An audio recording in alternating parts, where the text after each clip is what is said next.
Hello and welcome to Metolius Minutes, tutorials, tips, and tricks for photography, gear, and post-processing.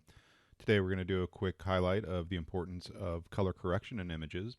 Typically color correction I do, and I think is recommended by most professionals and trainers to do that through the global process in Lightroom. So typically all global edits are done in Lightroom. All my images are imported into Lightroom as raw files, so I can see what they look like, do tonal balancing, all those kind of things. So one of the keys, and it's easy to forget about this one, is the color balance. So typically, if you're shooting in RAW, the key thing about that is that you don't have to have defined a color balance setting necessarily when you're shooting, although that can be helpful.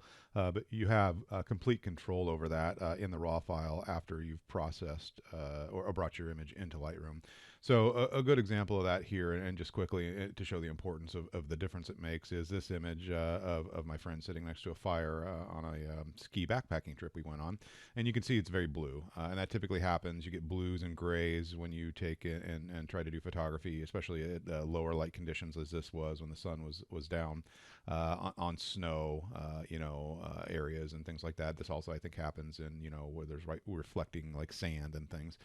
So anyway, the quick example here, and just a reminder for folks that are out there doing this kind of processing to keep in mind as part of your workflow, is to check the color balance.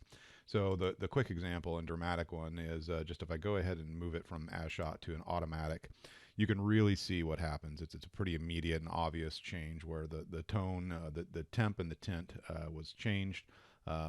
Going back, you can see where it sat. It was in the blues and the magentas here.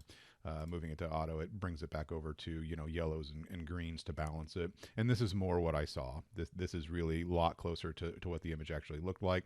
It did not have that blue tint, and sometimes artistically you may want to have that blue tinting color. But really key. Just wanted to go ahead and share that as a quick tip for folks today to make sure you do pay attention to your color balance. And this can be manually adjusted and tweaked if you don't like exactly what it did automatically, which a lot of times it may not work out well, or if you choose daylight versus cloudy, you have complete control over this. So I typically start with what looks the best as I've explored them, and I might come in and I might say, well, I really like to have it just a little bit less, magenta or whatever it might be.